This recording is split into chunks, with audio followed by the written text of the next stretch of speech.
Well, hey, everybody, welcome to another episode of the Sweeter After Difficulty podcast. I am Randy Highsmith, and with me today are my regular guests, Jordan Lopez and Chris Anderson. How are you guys? Hey, doing well, Randy. Doing good. Well, always great to see you. So, you guys know how this works. We are going to pull up a quote that we found particularly inspiring this week. We are going to cut it up and break it down and dive deep into it. So, without a lot of fluff at the beginning, we're going to kick it right over to the quote master general himself to get us started. Jordan? All right. Quote from Ernest Shackleton, who was famous for being stuck in the Antarctic for like almost 2 years, right? Everybody survived, but they were stuck there. His quote is, "I've often marveled at how thin the line is which separates success and failure." Yeah. Yeah, if you're not familiar with Shackleton, definitely go check out the story. I think there's been several movies made. I watched one Yeah. recently, I think in the last Yeah. couple of years. Yeah. Absolutely insane, His right? autobiography is really good too. I just En- listened to it recently. endurance. Yeah, endurance. Yeah. Yeah, just the idea of having your ship freeze into the ice and just being stuck there, Yeah. just the whole thing, Yeah. so crazy. But let's do what we do. Let's read that quote one more time, and then we will jump right into it. I've often marveled at the thin line which separates success from failure. Yeah, so obviously, there's three words that stick out, right? That are kind of, I think all have their own potency here. So the first thing we have is we have two sides of something, right? Or we consider success to be on the opposite side of failure. Do we all agree that that's Yeah. the premise here? hmm So I think the word separates is where the meat of this thing is. Or I feel like initially that's where it is. Um, so how do we define those things that separate success from failure? Like, how do we start to even evaluate the things that, would qualify?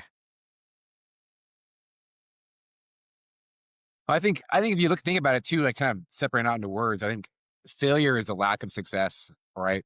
And so I think you can kind of have proportionality towards things, right? Like partial success, partial failure. You can have like complete success in things, like achieving your goal achievement, right? Versus kind of stumbling and falling along the way, or time frames and stuff like that. So I think it's a kind of a broad perspective you can have when it comes to like measuring success and measuring the time frame to achieve success, right?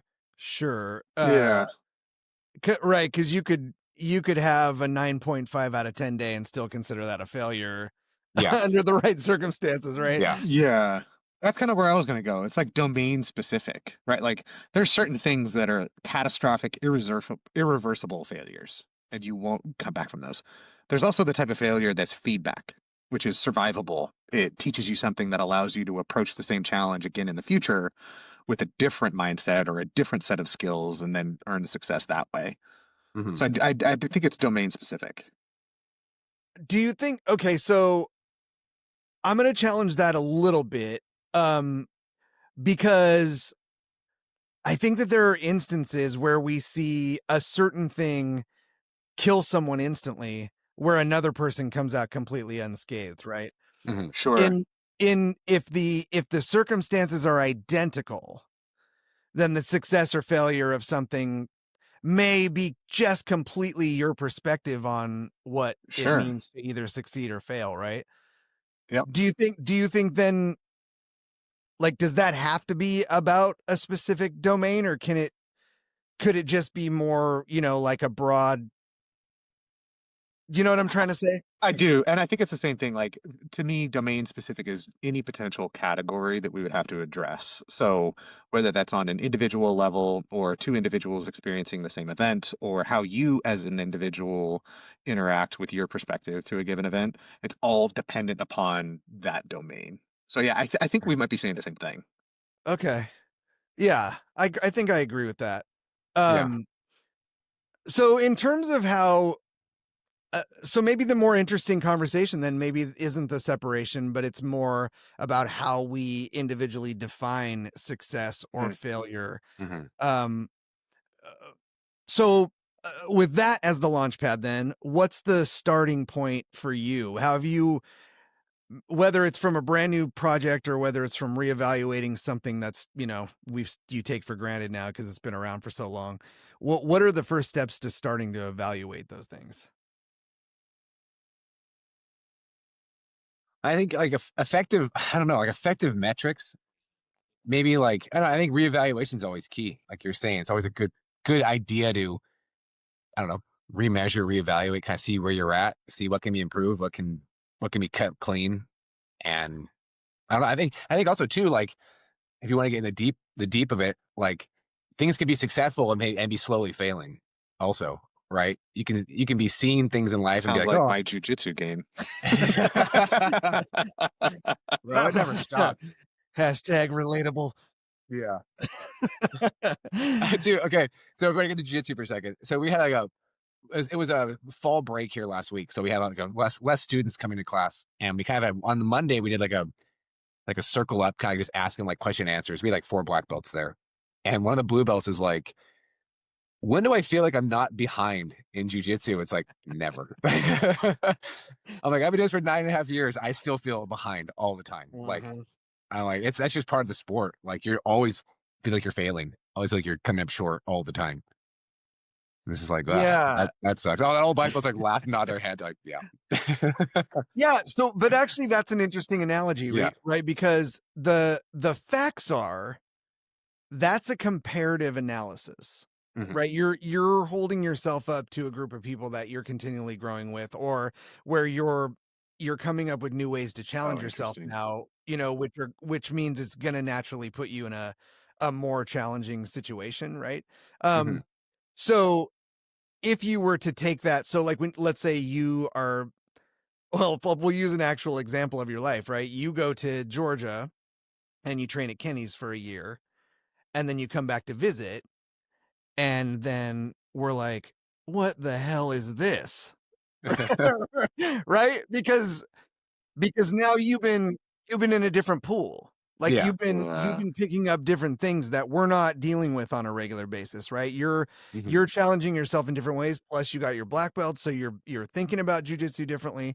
Yeah. Um, True. but the measurement there would be, well, I mean, it seems like even though they say that once you get to a certain point, right, your growth becomes more incrementally smaller, right? Like it's not leaps Mhm. and bounds. Now you're making slight adjustments. But to me, it felt like there was a like kind of a big jump between when you left and when you came back. Yeah.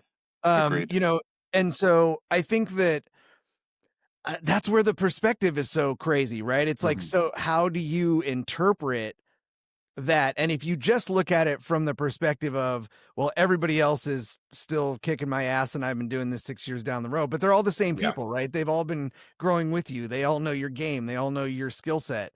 Um, it's really stepping outside of what you know and Yeah. outside of that comfort zone that starts to show you, right? Yeah. How, like, where you're actually at. And so that's the interesting part about this is how do we get to that point where we feel like we need to hold the definition up to the light? Yeah. And putting things under gravity, kind of a thing.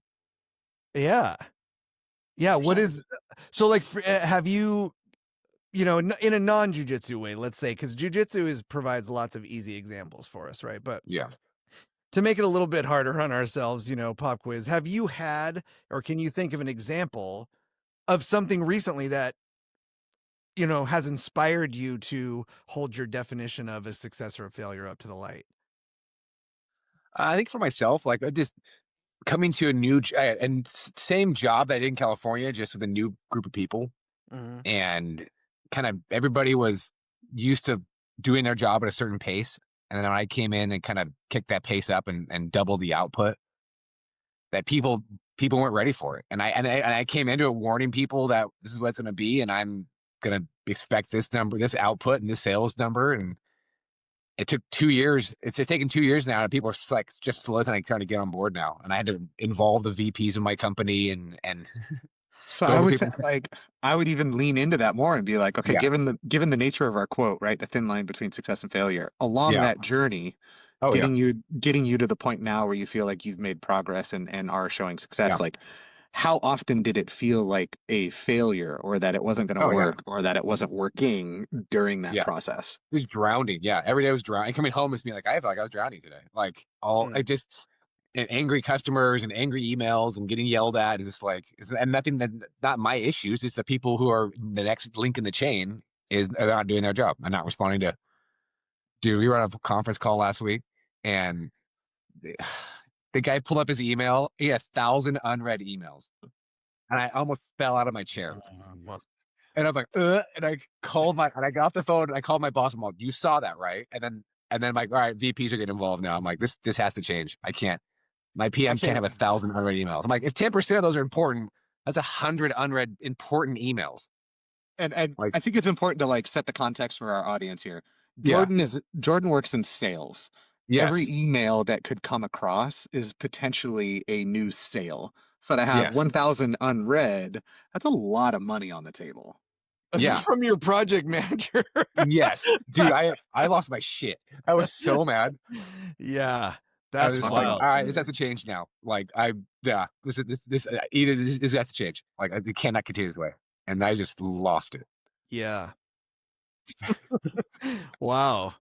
Yeah. Uh, So that would be a thin line. Yeah. And the thing is yeah, too, it's like success is all for me is all based upon how like my job is customer service, really. Like, and if we're not taking care of right. customers, they don't come back.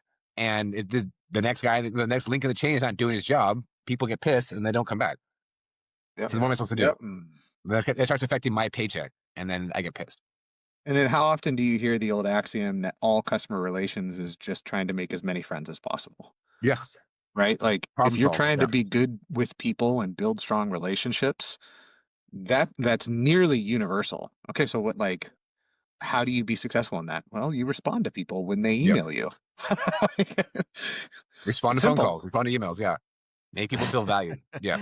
Yeah, the simple art of communication. I mean, and like I get it. We've kind of moved from an email culture, but there's still some places where it's crucial, that if that's your only method of communication, right? You just Yeah. have to be on top of communicating. Yeah. It's Interesting. not hard. Your phone has it. You know what I mean? Like we have company phones and company laptops. It's like, Yeah. Yeah. I yeah. Randy, I'm thinking about that question that you asked about like, are there things that have happened in your life that are not jujitsu recently that you could call success? And I was like sitting there thinking while Jordan was talking, I was like, I can't think of one thing, like Mm, one thing. And then as you just said email culture, it popped into my head. The last like probably 2, 3 weeks or so, I have been working my ass off to not just instinctively touch my phone the second mm, I'm even remotely bored. Yeah. And it's like it's a concerted effort to not pick up it, look at Instagram or Google something or read Yeah. something. And I have come to this realization that for me personally, I am so desperate for more information across any category that I'm always reaching for my phone or the internet to grab something. So for the yeah. past 2 weeks, I've been getting down on myself, like getting hard with myself about like, God, man, I still haven't gotten out of this loop. Like I'm still reaching for my phone. But I've gotten a lot better about it. Like my screen time is way down. I've been reading books more. I have been being more productive around the house. And it's not by a large margin, but that notion of like I framed success as Mhm. no phone, full stop, all done, cold turkey. But in reality, it's like maybe that line is way too thin, right? The small victories here that like I did make good choices a couple of times here and there throughout the past few weeks. And I have noticed that when I do make those good choices, it does feel like a success. Like, oh man, I read a book that I've been wanting to read for years for like 30 minutes today instead of mindlessly scrolling through Instagram or watching YouTube videos on useless jujitsu moves. Yeah. So I'm hearing you talk about a couple of things that it's like it's got the wheels turning, so as the best conversations do. Um, you've mentioned a couple of times about how we frame success, which I think is important. Um, I also have been thinking lately, it's been, kind of on my mind about what makes a successful person, or how does an overall someone that you think of as a success, what would be the characteristics or the attributes that would define them. Right. Um, like how do you define that? Or how does a successful person, so and I think that I think this idea, right? So I want to put this out to you. I tell my boys sometimes when they're setting goals, you have to set really specific goals because the more of a broad goal you set, the more likely you are to have a false sense of success in it, right? So if you just say, I want to lose weight in 2026, and you end up losing half a pound in 12 months, technically you are a success, right? Yeah. Right. But probably no one's going, what we need to do is throw a party for Randy because he lost a half a pound this year. Yeah. Like that is a successful guy, right? This is someone I want around. Yeah.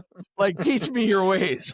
Yeah. Yeah. Kind of thing. And then you can dial it in too tightly, right? Like to your Mhm. point, Chris, you can say, well, if I didn't do this 100%, which was my Yeah. goal, I'm not a success. Technically, I failed, right?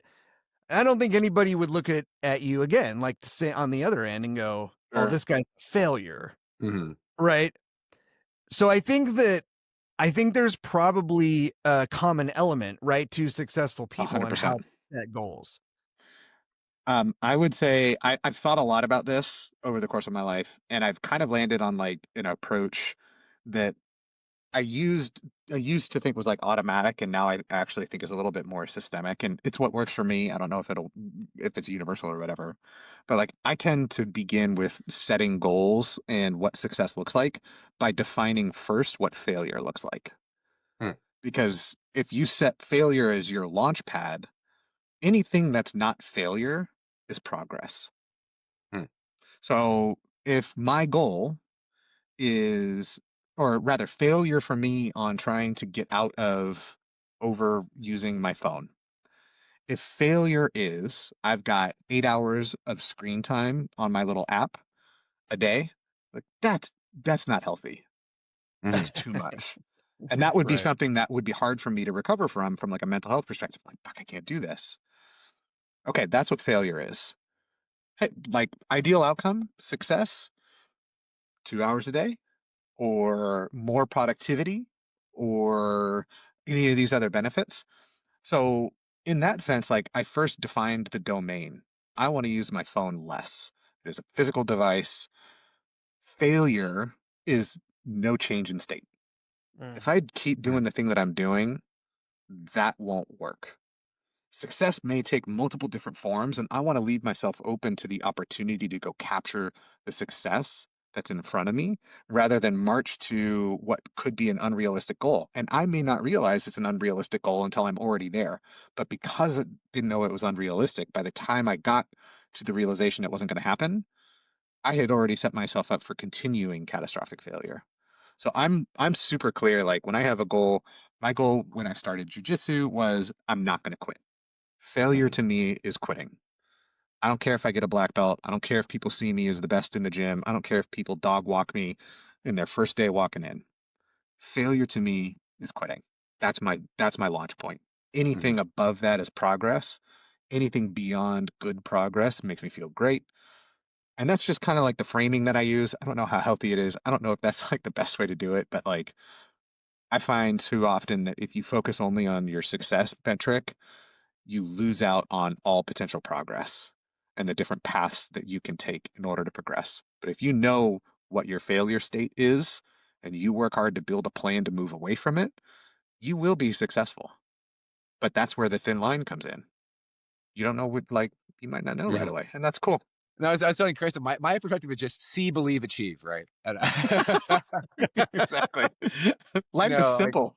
it's just simple. It's like no, but I think what it is that's like it's an interesting point. Like how long the window is for success, I think determines also like how likely you are to achieve it, right? Like with jujitsu, it's on average 10 years to get your black belt. And so if Yeah. you tell somebody on their day one, like, oh, I want my black belt, you're like, okay, well, be here for 10 years and then we'll talk. Like you're gonna lose everybody, which is what happens, right? That percentage is very, very small. People who actually achieve that level of sport. Right. Which what, yeah, but it's like And I don't think you can look at it like that, right? It's like all like the Navy SEAL kind of stuff. They're like Hmm. they go through Hell Week. Is just like if you can just make it to the next meal, that's all that matters. And people talk about that. Like, don't think about 7 days from now. Just think about the next 2 hours. The next they have to feed us, right? Yeah, the next minute, Yeah, yeah. I think that's exactly why there's so much romance around Hell Week yeah, culturally, is this notion of like, oh yeah, if all I got to do is to make it to the next meal, okay, you're gonna have a broken rib, you're gonna be yeah, malnourished, you're gonna be sleep deprived, you're gonna be screamed at, you're gonna be near drowning every 4 or 5 hours, your yeah, muscles won't work. Can you make it to the next meal? That's like, man, like yeah, the success like distance on that is yeah, extreme, But the extreme. reality there, right, is that you can make it to the next meal. yeah. Right, Right, and right. and and so I think that ties in so well, and I was talking to you guys a little bit about it before the show. I've been thinking about this idea, especially for myself lately, about where all of my typical failures tend to be, especially in like physical progress or something like that. Like if I go to run, right? Mm, When I'm running and something starts to hurt, instantly my mind starts to go into like a fear panic mode, right? Like you're not going to finish this. And so Yeah. then the other side of my brain goes, well, that's not true. Like now just the fact that you said that, I'm going to go finish this, right? Yeah. But the spite there self. yeah, yeah, it's the literally the angel and devil on the shoulders, right? Yeah, Just like yeah. whispering. Um, Yeah. but I think that it comes from a mentality of I always feel like I want to save just a little something, right? Like Yeah. I feel Mhm. like I need to save a little something back. Like even in jujitsu, I do this, right? Um, I get into deep water a lot because I don't act when I should have because I'm afraid that if I do, by the time I get into that deep water, I'm not going to have everything I need, right? So Right. it's not a and there's a switch for me though, right? Like there's a point where I go, okay, you know what? What what does Chris always say? This is it. I'm burning the boats. Like this is it, Yeah. right? Yeah. Like it's Burn the time to die. ships. It's time to Yep. die on this field, right? And that Yeah. so and I think that being able to flip that switch from let's see if I can make it there and back to I'm not saving anything for the swim back, right? Like I'm Mhm. just being willing to die for something means you're not saving anything for the swim back. Um, Maybe that's like an extreme example when it comes to like, success or failure. Mhm. Yeah. But how often do we really have those kind of life or death situations that where we have a chance to even strategize about it, right? Yeah. Um, Most often we don't. So the preparation ahead of time is important. Gaining that idea of what you're capable of or how you can be ready for as many circumstances as possible. Yeah. But without trailing too far off of the path, why do you think if we all agree with the quote, right? That there's a thin line. Mhm. Why do you think that line is so thin? Hmm. Hmm. I think it's thin because I don't know. I think people might give up because giving up before they achieve kind of a thing, right? And if Or on the other yeah. side, right? Alternatively, they might not give up, right? I mean, so like, and that would be the definition of the other side, right? Like, Yeah. so that almost like that space between success and failure, that thin space is like the tipping point, right? Like where Mhm. you make the decision, You this buy is in. going to be, yeah, Yeah. this is going to succeed or this is going to fail, right? Mm. Um, and maybe it's factors that make Yeah. that ultimate decision, or maybe it's just preference, or maybe it's your discomfort. Maybe you Yeah. really think if I can't make it to that next meal, or I can't make it to the next minute of holding this log up in the water, or, I Mhm. can't make it one more minute of being under Jimmy, um, like, yeah, you can, but there's going to be some pain involved, right? Like changing your mentality from Yeah. I'm not going to make it to I absolutely can make it way farther than I'm even giving myself credit for, but there's going to be some pain here, Yeah. right? Like you're gonna, and maybe a lot of it, and maybe you Yeah. die, right? Maybe it goes all the way down to that. But what are you willing to, what's important enough for you to die for? And I think that the things that fall into that category are probably the things that you find the most success with in your life, don't you think? Hmm. Yeah. Yeah, I think so too. And I think like the reason why it's so thin is because like in all of your pursuits in life, like the margins are actually really narrow. Like Hmm. in business, in relationships, like Yeah. you're usually operating near your threshold, whether it's, in business, the threshold of the capital that you can invest; with relationships, the threshold of patience that you're willing to give somebody or whatever, right? Yeah. In sports, the threshold of physical endurance that you have the capacity for. So that thin line is a recognition of Yeah. maybe just how narrow the margins actually are based on the amount of effort that you're giving. Well, Yeah, yeah, I and it's think. also too like I think also it's like, interesting. There's also like gradations of each too. Like you can be passionate about Right. something, you Yeah. can be like indifferent, you can be apathetic towards it, and then it's just done, right? And then it's failing. And it's like how much are you buying into it is might be also the determination of your success or not.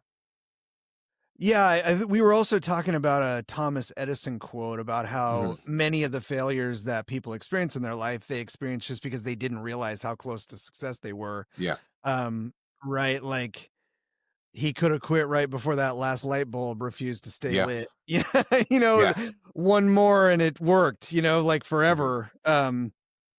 Really interesting, but also cautionary, right? Like, um, this is one of the, and to, to get Jordan excited again, to use a jujitsu analogy, but like how Oh, many come times on. how many times have you given up on a choke, Yeah. or given up on something that you thought was close, but your opponent was acting like, no, I'm cool, and then you give it up and they're like, oh, thank Yeah. God. You're like, I was that close. Like, Yeah. if only I knew that I was that close. But that's an interesting point, right? You can't always know Yeah. how close you are either to succeeding or failing. So, do you think the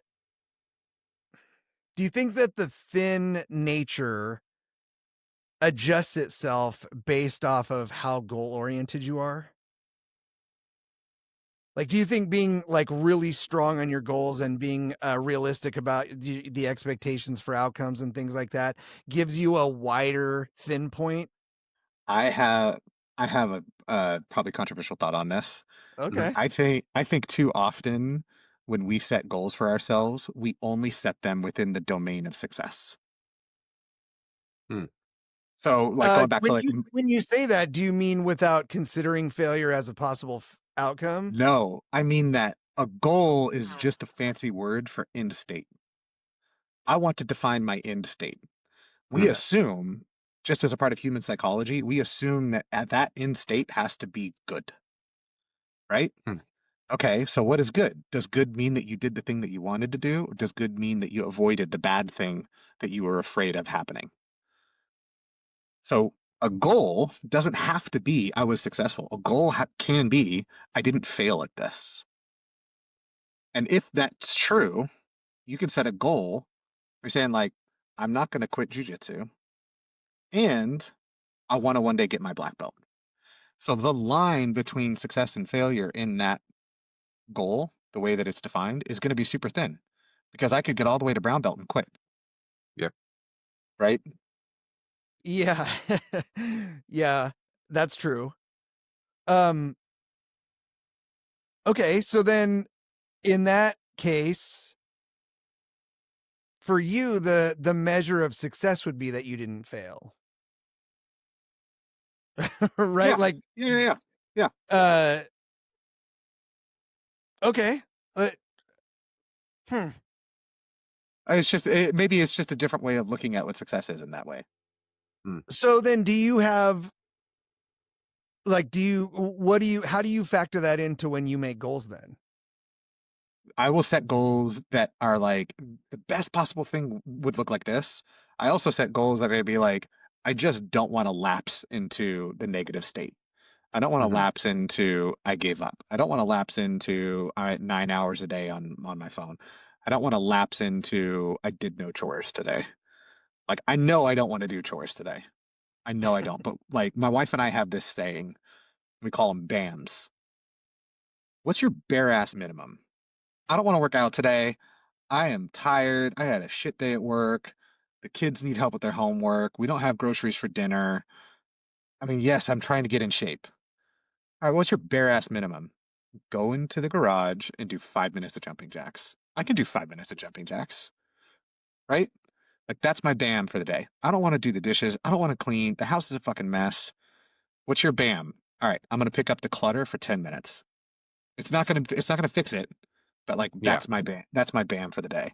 And so like whenever, either of us are like, oh, I just don't have it today, then we'll look at each other and just like, all right, what's the BAM? Hmm. What's your bare ass minimum? And that's success for us that day. So Yeah. Yeah. So I guess there's what I realized is there's not really a scope to this. Hmm. Right? Like Mhm. we didn't there's no scale, right? This could be on your deathbed, your victories and regrets, or this could be your bare ass minimums, right? In a Yeah, day. yeah, But it could the quote could apply equally to either of those situations. Hmm. yeah. Um yeah, because ultimately, right? How many times have we found ourselves really stressing out over the failure or success of a goal, and then to find ourselves in 5 years unable to even recall the details of what we were really so concerned about, Yeah. right? The fickle nature of life has a way of introducing new priorities and Yeah. rearranging old ones. Yeah. Um, yeah, that's fascinating. Um, so it, under these circumstances, do you think it's even important to be mindful of how thin the separation is, or is the goal the important thing to focus on? Where should we be putting the focus? Well, it's also too like, what about reevaluation of goals?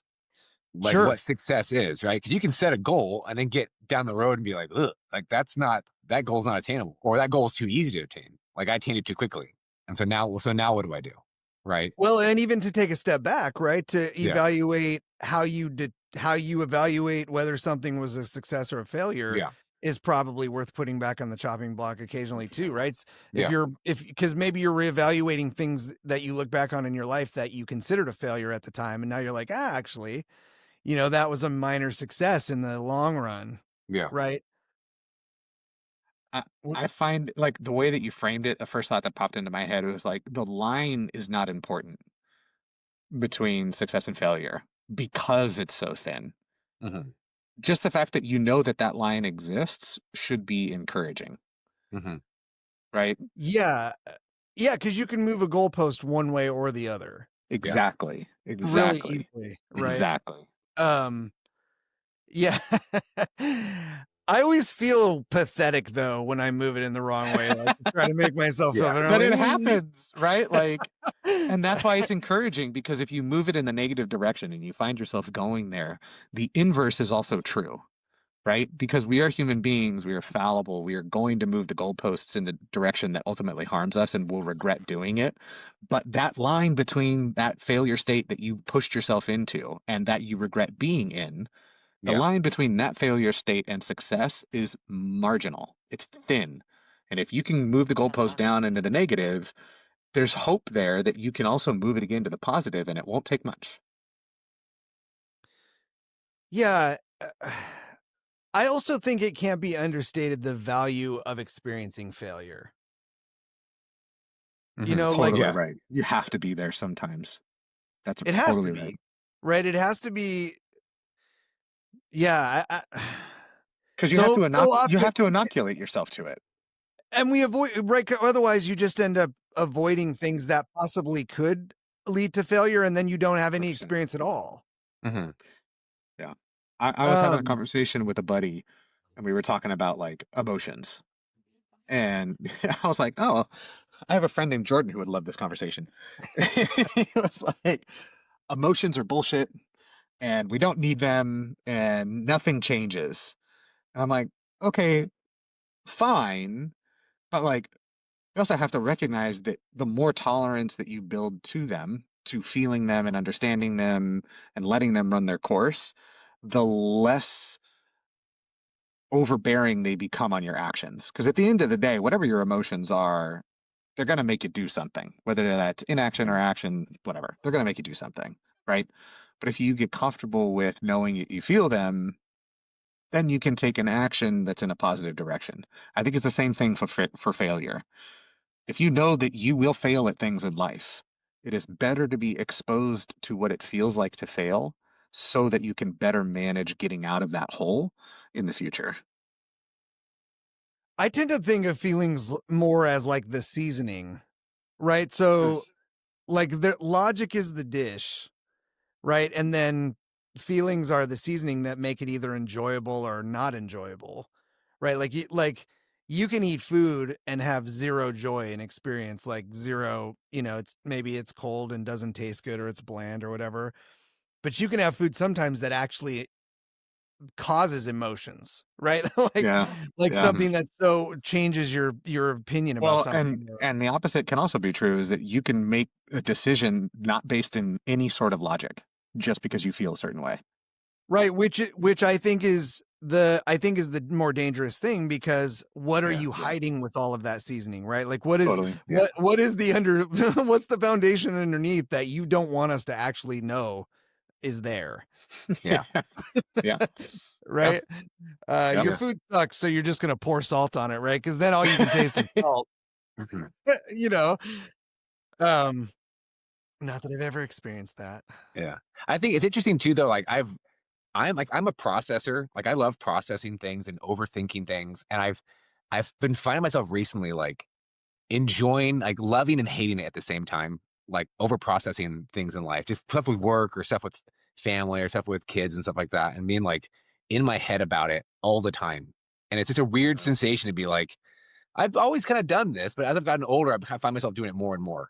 And like it drags you down at sometimes and lifts you up at other times. It's just like it's a funny thing to kind of be experiencing firsthand. What do you think is the part of the processing that drags you in those other directions? Like it has to do with your imagination, right? Yeah. Because you're The filling unknown. gaps. Yeah. You're filling gaps in the unknown with what, Yeah. and then right, your attitude or whatever emotion has been previously associated with a similar experience starts to inform, and Yeah.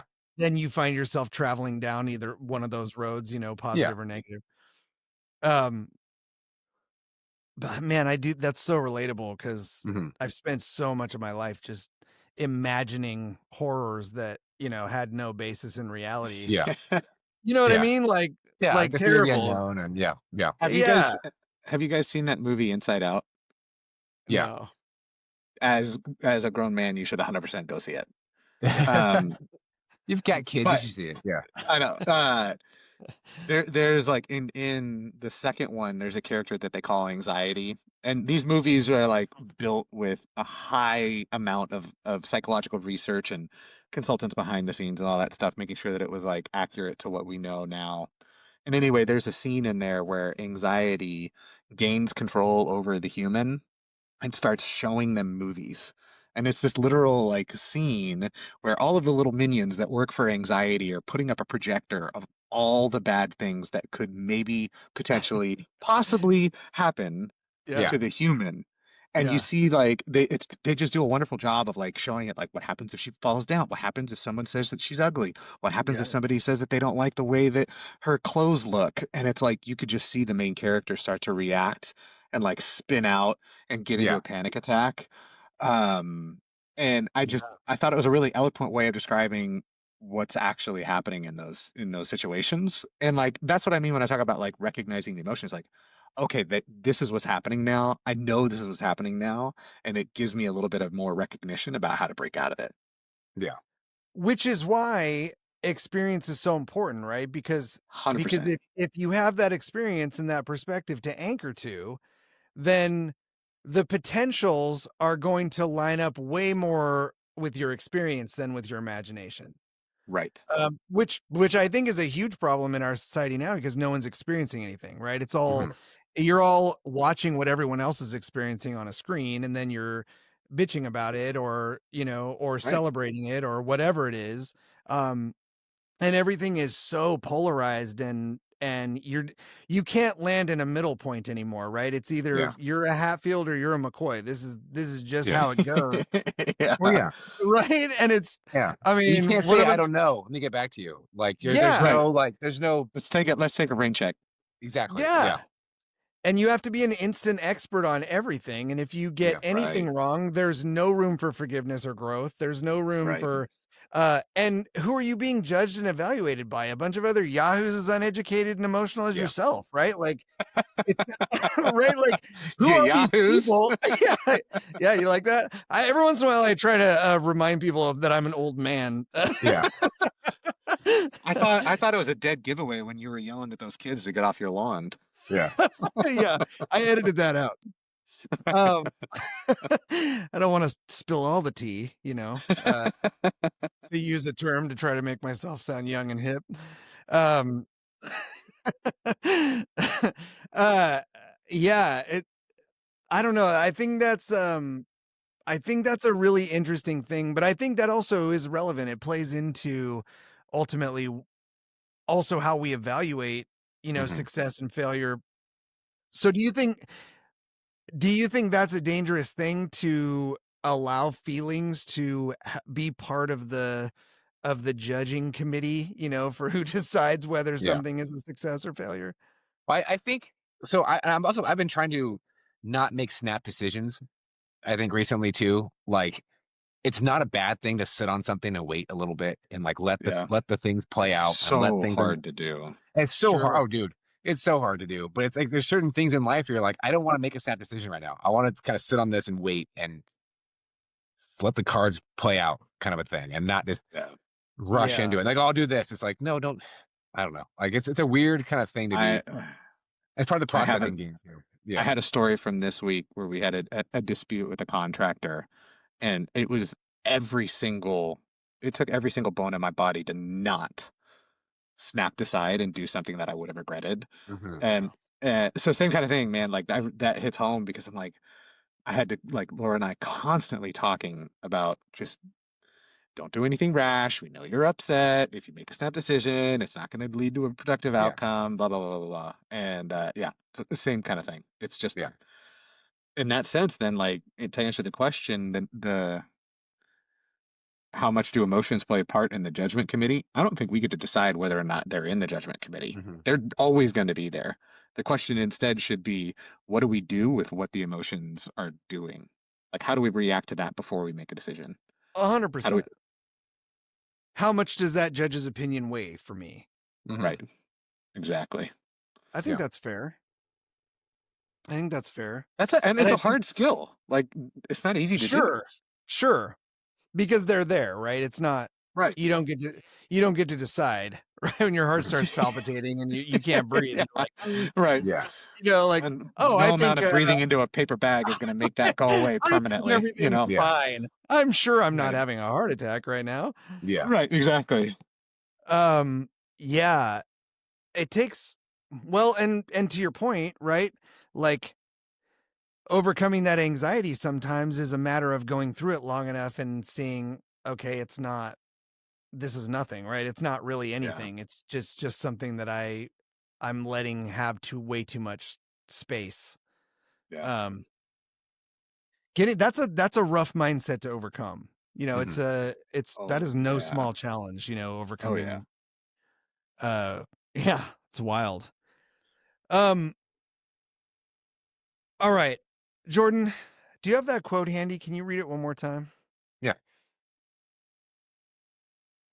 I don't want to leave anything out, and I feel like there might be one last element that we didn't connect.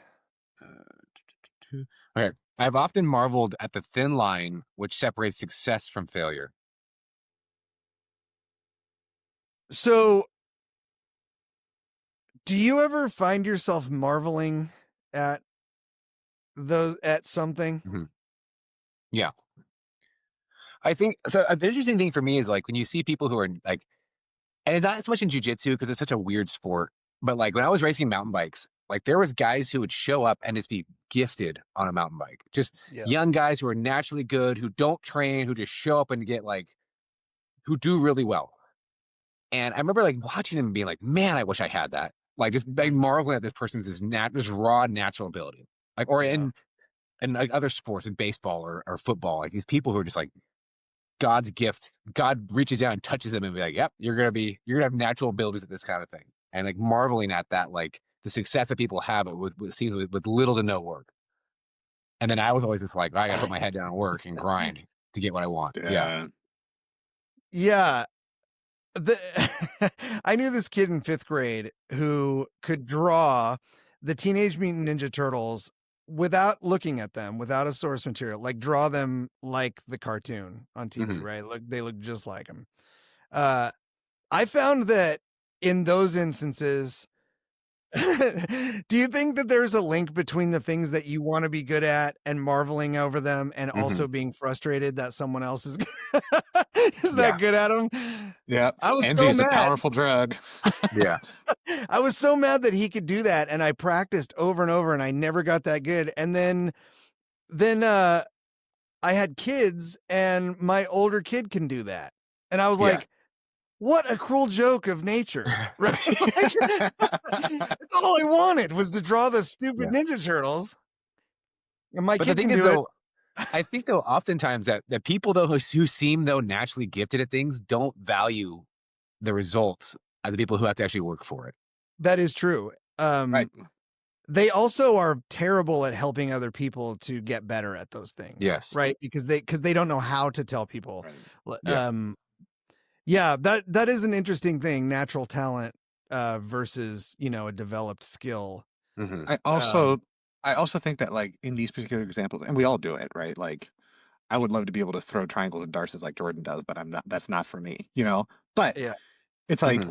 why does that interest me so much? Or why would I carry envy about it? It's like it completely causes me to ignore the things that I could be good at and what would Yeah. my version of that skill be. Like Yeah. Well, but that level of envy just causes you to yeah. ignore yourself completely. Yeah. Well, the funny thing Sure. is though, too, like the guy who trained me, the purple belt who trained me, he darsed me for like the first 2 years of jujitsu. And that's all he did to me was that. And so it's like a sink or swim mentality. Like Yeah. I better figure this out because it keeps happening every class we're together that he keeps in this stupid submission to me. Yeah. And the funny thing is, it's like I have got a blue belt right now who I do the exact same thing to. And I'm getting to a point now where I can't catch them anymore with it on my simple feeds. Yeah, yeah, And yeah. then and it's just like and they just talk shit the entire time, like you're not gonna darts me today. And it's like, I'm gonna catch you. And then by like the last That's 30 so seconds I'll funny. catch them and they slap the mat and just like it's almost like I know what I'm doing. There's our But good friend Brian, yeah, who's at the Aries gym. Had like a 6 month run where the only submission that I was running was loop chokes. And yeah, he would just like talk to me out. He's like, "All right, show me what you did. Show me what the grip is." Da, da, da, da, da. yeah. And then one day he walks in and we're rolling, and he go before the roll starts. He's like, "You're not loop choking me today." I'm like, Yeah. "Okay, Brian, let's go." I swear to God, since that moment, I have not caught him once, and it has been Yeah. like 6 months. And it was like he's gotten so good at Yeah. shifting his body weight, and sure enough, I'm getting punished into his like case of Gatami because he's sliding right past it. Yeah. Well, Tyler at our gym, who was also a guest on the show, in the early episodes, he can hit darces from everywhere. Yeah. But I'm so sensitive to the attack because of Jordan that like Yeah. as soon as he starts anything close to setting it up, I'm like, bye, I'm out. I'm getting out Yeah. of here. No. Yeah. I'm That's not like doing this. you go, Randy starts letting you have north south, and you just stand up. Done. Just back off. Just back up. Yeah. Nope. But that's what it is, though. It's like just experiencing that thing enough time. It's like I have longer arms, so I might be naturally better at it than normal people. But when you get punched with something for 2 years, like You still you gotta become make it very work. You accustomed to gotta it. put the work in. Yeah. Yeah, exactly. Well, and to put a ribbon on it, right? Um, that ties right back into that thing we were talking about about how the experience of failure Hmm. ultimately can lead you to success, Yeah. maybe better and quicker than, just getting lucky or, hitting your goal, on a lark or Hmm. something like that. I think all of us here have made our positions pretty clear. We agree that the best things in life come through earning it, and the hard work, and gifts are nice, but they're temporary, right? Or Yeah. they're situational. Um, well, phew, again, always fun, fellas. Super fun to have these conversations with you. Thanks to everyone who is still sticking around, who's checking these out. Thank you for being here. And to everybody out there, I really just hope that you're getting the most out of these conversations. If there's anything you don't agree with, please let us know. If there's things you do agree with, please let us know. We're really trying to be intentional in using this as a tool and a platform to help us all grow as people. And so thank you for growing along with us. Uh, we do this every Friday at noon Pacific on Spotify and Rumble. Tune in, like, subscribe, share, all the things. But mostly just thank you for being here and for, generously sharing your time and your attention with us. So until next time, thanks, everyone. Thanks, guys.